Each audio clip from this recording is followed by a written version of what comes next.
안녕하세요. 사건사고와 보험 이야기를 다루는 채널 사건사고TV 김지훈입니다. 제가 올렸던 영상들 조회수를 보면요, 전치 2주, 전치 3주 이런 합의금에 대한 컨텐츠가 조회수가 많이 나오더라고요. 이런 골절 같은 좀 많이 다친 사건들은 잘 안 일어나는데, 살다 보면은 가벼운 접촉사고 등으로 인해 가지고 전치 2주, 전치 3주, 염자 타박상 이런 사고들이 아무래도 많죠. 그래서 제가 이번에 전치 2주에 대해 가지고 조금 더 좀 사견이 들어간 이런 얘기를 해볼 거고요. 기존에 제가 전치 2주 합의금 계산하는 방법에 대해서는 요 위에 영상 링크 띄워드릴 테니까 요거 보시고 참고하시고요. 이번 영상은 조금 가볍게 가보도록 하겠습니다. 나일론 환자 양상하는 거 아니야? 이렇게 생각하실 수 있죠.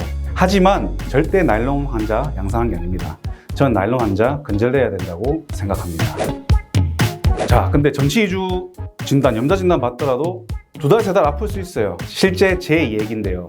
제가 올해 2월 달에 데드리프트라는 운동을 하다가 허리를 삐끗한 적이 있습니다. 무게를 들어 올릴 때 조금 긴장을 하고 들어야 되는데, 제가 그때 긴장을 놓치는 바람에 허리가 뚜두둑 하면서 이렇게 삐었어요. 근데 당일날은 괜찮더니 이틀, 3일 갈수록 더 아픈 겁니다.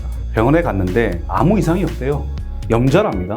근데 제가 3달 넘게 고생했어요. 이렇게 단순 염자라 하더라도 2달, 3달 이렇게 아플 수 있는 겁니다. 그런 분들 당연히 옳게 치료를 받아야겠죠. 저 같은 경우에는요, 양말 신는 것도 불편하고 차에 타려면은 몸을 숙여야 되지 않습니까? 이렇게 허리를 움직일 때마다 너무 아파가지고 일상생활 자체가 굉장히 불편했어요. 이런 것들이 고려돼가지고 합의금이 산정돼야 되는데, 실제로는 조금 모자란 감이 드는 건 사실입니다. 그래서 나일론 환자 말고요, 실제 아프신 분들은 그런 거를 고려해서 손해배상이 이루어져야 하지 않나, 그렇게 저는 생각을 하고 있고요. 그래서 제가 앞으로 이 전치 2주 합의금 컨텐츠에 대해 가지고 제가 여러 가지 영상을 찍을 건데요. 어떻게 하면 보험금을 제대로 받을 수 있는가, 요거에 대해서 중점적으로 다룰 생각이고, 앞으로 조금 재밌는 컨텐츠가 많을 거니까요. 관심 있으신 분들은 구독, 좋아요, 알림 설정하셔가지고 계속 봐주시면 감사하겠습니다. 다음 주제로 이어서 설명드리도록 하겠습니다. 입원과 통원 차이가 있는가? 전치 2주 염자 진단 받았다. 근데 입원하는 경우와 통원하는 경우 차이가 있는가 하는 것인데요. 자동차 보험 약관 기준이든 법원에서 인정하는 소송가액 기준이든, 입원하는 경우에는 입원 기간 동안 일을 못한 손해, 자동차 보험에서는 휴업 손해라고 부릅니다. 그리고 소송에서는 이제 휴업으로 인한 일실수익이라고 표현을 하죠. 그런데 법원이나 약관에서는 입원 기간 동안만 이 휴업 손해라는 것을 인정합니다. 그래서 당연히 입원하는 경우가 합의금이 더 많겠죠. 자, 그렇다면 전치 2주 합의금 이 주제에 대해 가지고 입원과 통원이 차이가 있는가 설명드리겠습니다. 사실 허리 삐끗하면 아프죠. 되게 며칠 동안 아플 수 있고, 우리가 발목만 삐어도 아프고, 우리가 어떻게 잠만 못 자가지고 어깨에 담이 걸렸다 했을 때 되게 일주일 넘게 아프잖아요. 그런데 꼭 입원하지 않고도 생활을 할 수는 있다는 얘기죠. 일을 못할 정도는 아니니까요. 못 걸어 다닐 정도도 아니고. 자, 근데 똑같이 아픈데도 입원을 하는 경우와 통원하는 경우 이렇게 합의금이 차이가 난다는 거 알고 계십니까? 보험금을 산출하는 방법은 자동차 보험 약관에 의한 방법하고 소송에서 법원에서 인정하는 소송 가액으로 산출하는 방법이 있는데요. 이 두 경우 모두 입원했을 때만 그 휴업에 대한 손해를 인정하고요. 통원하는 경우에는 인정하지 않습니다. 통원하는 경우에는 인정하지 않습니다. 이게 불합리하게 생각될 수는 있죠. 입원하든 안 하든 똑같이 아픈데 입원하는 경우가 합의금이 더 많다. 근데 이건 어쩔 수가 없어요. 그래서 입원을 해야 될지 말아야 될지 고민되는 경우에는 실익을 따져보시라는 거죠.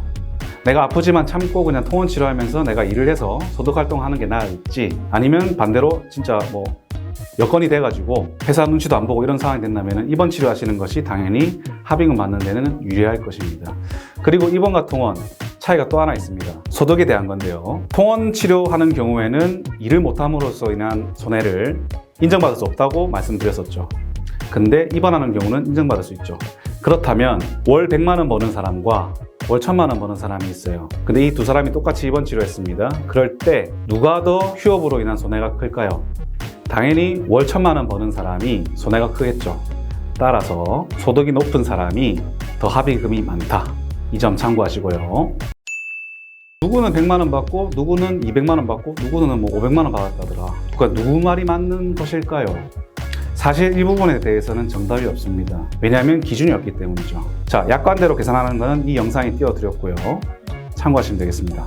전치 2주 진단을 받고 2주간 입원했을 때 실제로 받는 합의금은 뭐 200, 300 이 정도밖에 안 됩니다. 통원치료 14일 했다 해봤자 합의금이 30만 원 정도밖에 안 돼요. 그 금액에 합의하는 사람 들어봤습니까? 여기서 합의금을 올려주는 항목이 향후치료비 항목인데요. 이 향후치료비는 합의 이후에 들어갈 뭐 통원치료비 같은 거를 합의 시점에 얹어서 이렇게 주는 것인데요.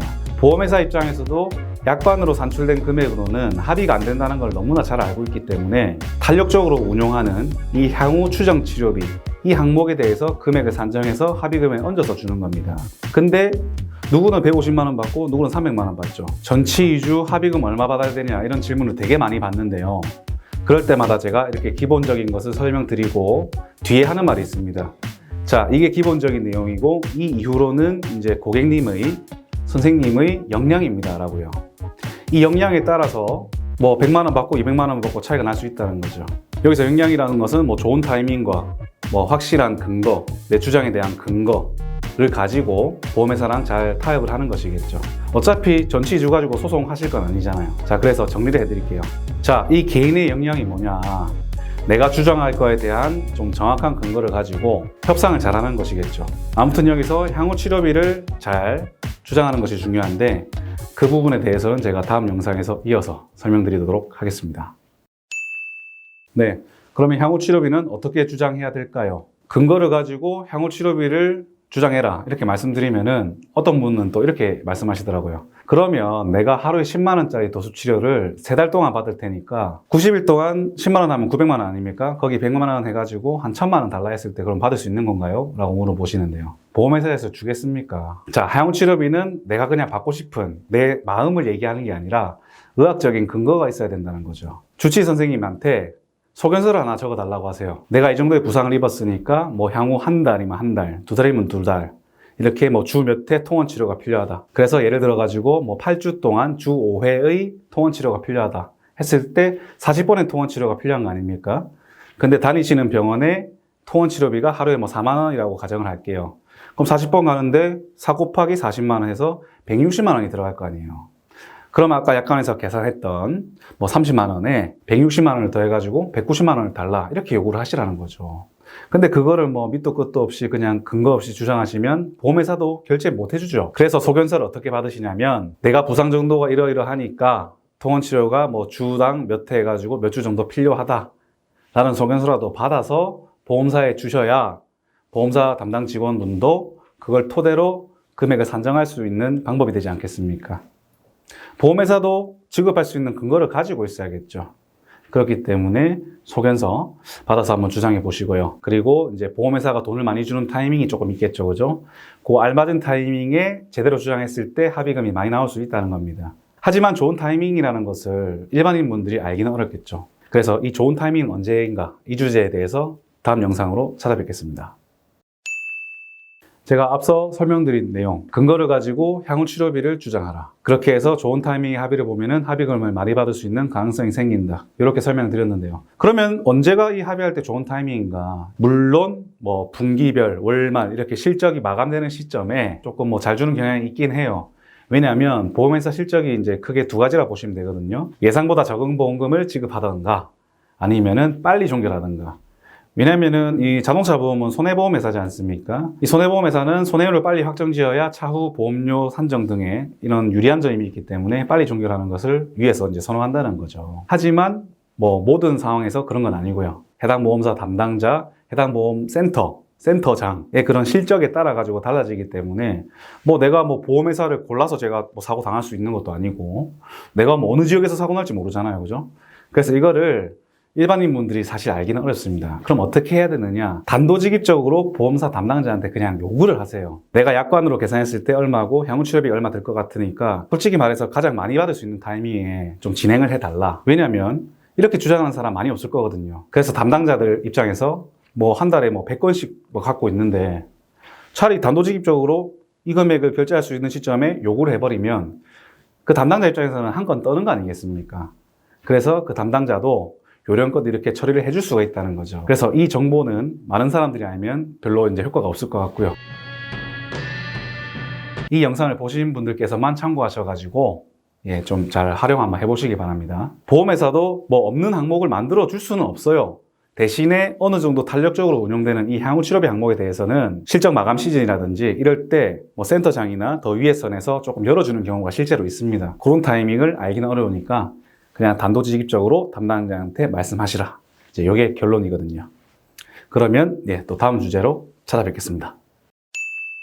자, 전치 이주인데 합의금 3천만 원 받았다. 뭐 이런 얘기 많이 들어보셨죠? 유튜브에도 굉장히 많습니다. 저도 한번 올린 적이 있고요. 실제로 3천만 원 받는 경우 있어요. 5천만 원, 1억 받는 경우도 있습니다. 전치 이주 진단 받고요. 근데 그 경우는 특수한 경우인데요. 어떤 경우가 있는지 한번 살펴보시겠습니다. 단도직입적으로 말씀드릴게요. 월소득 6천만 원인 사람이 2주간 입원하면 합의금 3천만 원 나옵니다. 아까 제가 설명드린 내용에서 휴업기간 동안 일 못한 손해에 대해서 보상해 준다 그랬죠. 이렇게 소득이 엄청나게 높은 경우에는 3천만 원 가능합니다. 자, 올해 1억 버는 사람, 보름 일 못하면 얼마예요? 5천만 원이죠. 이렇게 소득이 높을수록 전치 2주만 입원하더라도 합의금이 많아질 수 있습니다. 자, 또 어떤 경우가 있냐면요. 전치 2주 진단을 받았는데 나중에 이제 추가 진단을 받아가지고 새로운 병명이 나와가지고 그거에 대한 평가가 이루어진 경우라고 할 수가 있죠. 전치 2주 사고 나면은 병원 가면 뭐합니까? 엑스레이 찍죠. 엑스레이 찍으면 뭐만 나와요? 이 뼈만 나오죠, 뼈. 뼈만 나오기 때문에 뭐 이런 연부 조직, 뭐 인대, 근육 손상 이런 거 알 수가 없다는 거죠. 그런데 교통사고 전치 2주 받았어요. 그런데 몇 달 지나도 너무너무 어깨가 아픈 겁니다. 너무너무 무릎이 아픈 거예요. 허리도 아프고 다리도 저려요. 이런 건 엑스레이에서 진단이 잘 안 된다는 거죠. 그래서 몇 달 동안 참다가 예를 들어서 어깨에 MRI를 찍어보니까 뭐 어깨 관절에 회전근개가 파열됐다든지 혹은 무릎을 찍어보니까 뭐 반월상 연골 파열됐다든지 전방 십자인대가 파열됐다든지 이런 경우 있을 수 있고요. 그리고 뭐 허리도 아프고 뭐 다리가 저려서 허리 MRI를 찍어보니까 추간반 탈출증, 디스크가 나왔다. 이런 경우가 있겠죠. 이런 경우에는 예를 들어서 뭐 회전근개 파열로 5천만 원 이상도 받을 수 있고요. 십자인대 파열 1억 넘게도 나옵니다. 디스크 이런 경우에 3천만 원 나올 수 있죠. 연봉 1억인 사람이요.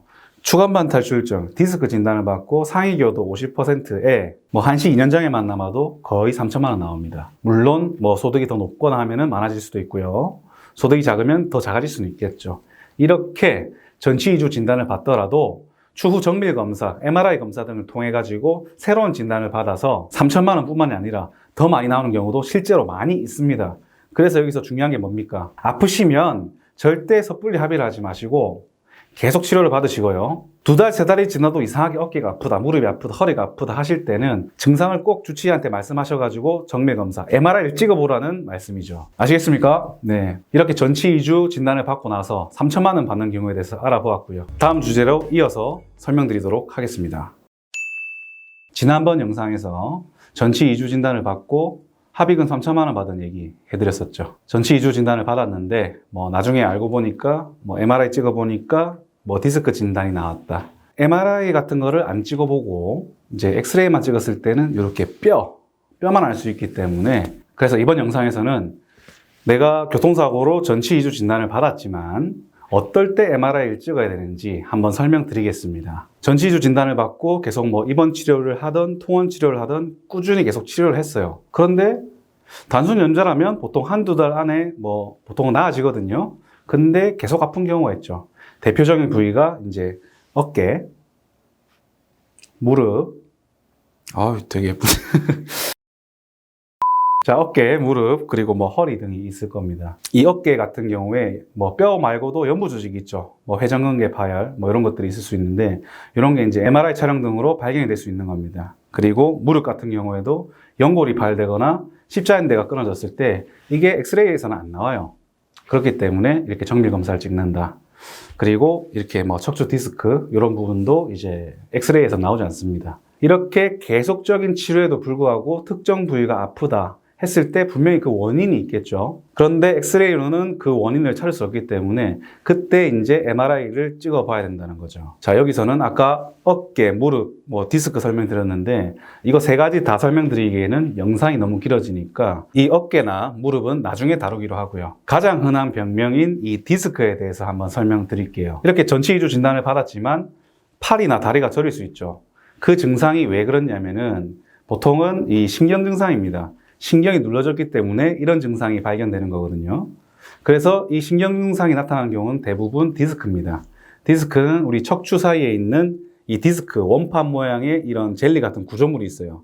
이게 충격으로 인해 가지고 후방으로 삐져나와 가지고 우리 목 뒤로 이렇게 흐르고 있는 척수신경, 이 척수신경을 누르기 때문에 그 누른 부위에 따라서 이제 뭐 다리가 저리다든지 감각이 이상하다든지 힘이 떨어진다든지 심한 경우에는 마비까지 올 수 있다는 거죠. 이렇게 팔이 저리다든가 다리가 저리다, 그리고 힘이 떨어진다, 마비 증상이 있다, 감각이 이상하다, 이런 증상이 있을 때는 꼭 이 부분을 주치의에게 말씀을 하셔가지고 해당 부위에 MRI를 꼭 찍어 보셔야 된다는 겁니다. 만약에 그렇게 해서 디스크 진단을 받았을 때 받을 수 있는 합의금이 100만 원, 200만 원이 아니라 보통 500에서 1000만 원 사이에 받으실 수 있는 거예요. 그래서 전치 2주 진단을 받았지만 계속적으로 통증이 있다, 마비 증세가 있다, 감각이 이상하다, 이런 증상이 있을 때는 꼭 요청하셔서 MRI를 찍으시라는 거죠. 다음 주제로 이어서 설명드리도록 하겠습니다. MRI를 병원에서 안 찍어주는 경우가 있죠. 왜 그런지 하고, 그리고 MRI를 찍는 요령에 대해서 설명드리고자 합니다. 교통사고 전치 2주 진단을 받고 계속 아파가지고 MRI 촬영했더니 뭐 회전근개 파열이 나왔다, 무릎 연골이 파열됐다, 뭐 디스크가 발견됐다, 이렇게 앞에 설명을 드렸는데요. 근데 전치 2주 진단을 받고 병원에서 MRI 찍어달라 하면은 좀 꺼리는 경우가 있습니다. 자, 왜 그런지 한번 알아볼게요. 2013년 7월 이전에는 자동차 보험회사에서 진료비 수가를 결정해가지고 병원에다가 바로 입금을 해줬어요. 그래서 자동차 보험사 담당자랑만 얘기가 되면은 보통 아픈 게 오래되고 하면은 MRI를 그냥 병원에서 찍어줬거든요. 하지만 2013년 7월 이후부터는 이 자동차 보험 진료 수가를 어디서 심사하냐면 건강보험심사평가원, 줄여서 심평원이라고 합니다. 이 심평원이라는 기관에서 승인을 해주게 되는데요. 만약에 병원에서 MRI를 찍었는데 이 심평원에서 이 진료비에 대해서 승인을 안 해주면, 혹은 삭감하면 이 MRI 촬영 비용에 대해서 병원에는 못 받을 수도 있죠. 혹은 삭감되거나. 어쨌든 병원도 이윤을 남기는 그런 집단 아니겠습니까? 그런데 돈을 못 받는다면 당연히 안 찍어주겠죠. 그런 리스크를 안을 필요가 없기 때문에 안 찍어주려고 하는 거고요. 특히 MRI 안 찍어주는 경우는요, 병원에 MRI 장비가 없는 경우 특히 더 심한데요. 왜냐하면 본인들의 병원에는 MRI 장비가 없기 때문에 이 환자가 MRI를 찍기를 원한다 했을 때 다른 MRI 장비가 있는 뭐 큰 병원이나 영상의학과 의원으로 이런 진료 의뢰를 하게 돼요. 그렇게 해서 촬영비를 부담하게 되는데, 이게 만약에 심평원에서 불승이 나면은 하나도 못 받는다는 거죠. 자, 그래서 팁이 있습니다. 처음부터 MRI 장비가 있는 병원으로 가시는 것이 좋아요. 왜냐하면 어차피 MRI가 있는 병원 같은 경우에는 뭐 MRI 찍는 게 어려운 일은 아니겠죠. 그리고 만약 MRI 장비가 있는 병원이든 없는 병원이든 안 찍어준다고 했을 때 찍는 방법이 있습니다. 내 돈 내고 찍는다고 하면 되는 거예요. 대신에 내가 멀쩡한데 찍는다고 했을 때 결과가 멀쩡하면 이건 당연히 우리가 못 받는 돈이고요. 진짜 막 다리 저리고 아프고 막 어깨 아프고 무릎 아파요. 뭔가 이유가 있을 거 아닙니까? 그런 내 몸으로 스스로 느낄 때 이상한 점이 있을 때, 분명히 이거 뭔가 이상이 있다, 이런 확신이 들 때 내 돈 내고 찍을 테니까 MRI 찍어달라, 이렇게 병원에다가 요구를 하시라는 거죠. 그럴 때 뭐 병원에서는 어차피 환자가 돈 낸다고 하니까 돈 못 받을 일 없으니까 당연히 찍어주겠죠. 그런데 만약에 그 MRI 촬영 결과 이상이 나왔다, 그럼 어떻게 해야 되냐? 그 촬영 비용 우리가 일반으로 처리했을 때 뭐 30, 40, 50 정도 하거든요. MRI 촬영 비용이. 그 비용 그대로 자동차 보험에 청구해서 받으시면 된다는 거죠. 그리고 혹시나 뭐 자동차 보험에서 못 주겠다고 한다, 이상이 없다 라고 했을 때는 우리 실비보험 들어놓은 거 있지 않습니까? 거기 실비보험에 또 청구하시면 돼요. 물론 우리가 건강보험이나 자동차 보험으로 처리 안 했기 때문에 비급여 부분에 대해서 보통은 우리가 가입해놓은 보험에서 40%밖에 안 나오긴 합니다만, 그래도 그거라도 받으면 우리가 촬영 비용을 줄일 수 있다는 거죠. 그러면 MRI 장비가 있는 병원을 검색하는 방법을 제가 알려드리겠습니다. 아까 건강보험심사평가원 말씀드렸죠. 심평원, 건강보험심사평가원 홈페이지에 가시면 병원 약국 찾기가 있습니다. 이때 해당 지역별, 병원 규모별, 보유 장비별 이렇게 검색이 가능하거든요. 이렇게 검색하셔가지고 내가 사고 난 주변에 있는 MRI 장비가 있는 병원으로 가시라는 거죠. 그리고 제가 마지막으로 드릴 말씀이 있는데요. 계속 아프니까 지금 MRI를 찍는 거 아니겠습니까? 그런데 통원 치료도 안 하고 한 두세 달 있다가 갑자기 MRI 찍어달라고 하면은 좀 이상하지 않겠어요? 그래서 아프시면은 꾸준히 통원 치료 다니시기 바랍니다. 그렇게 꾸준하게 통원 치료 다닌 내용들이 나중에 보상받는 데도 도움이 많이 되고요. 그리고 보험회사, 보상해주는 보험회사 입장에서도 아, 이 사람이 이렇게 꾸준하게 매일같이 통원치료 갔는데도 불구하고 MRI 찍어보니까 뭐 이상 소견이 나왔다, 이랬을 때 조금 더 인정하기가 쉽지 않겠습니까? 영상 끝까지 시청해 주셔서 대단히 감사드립니다. 영상 도움 되셨다면 좋아요, 구독, 알림 설정 하셔가지고 이 사건 사고와 보험 이야기 채널을 계속해서 무료로 시청해 보세요. 감사합니다.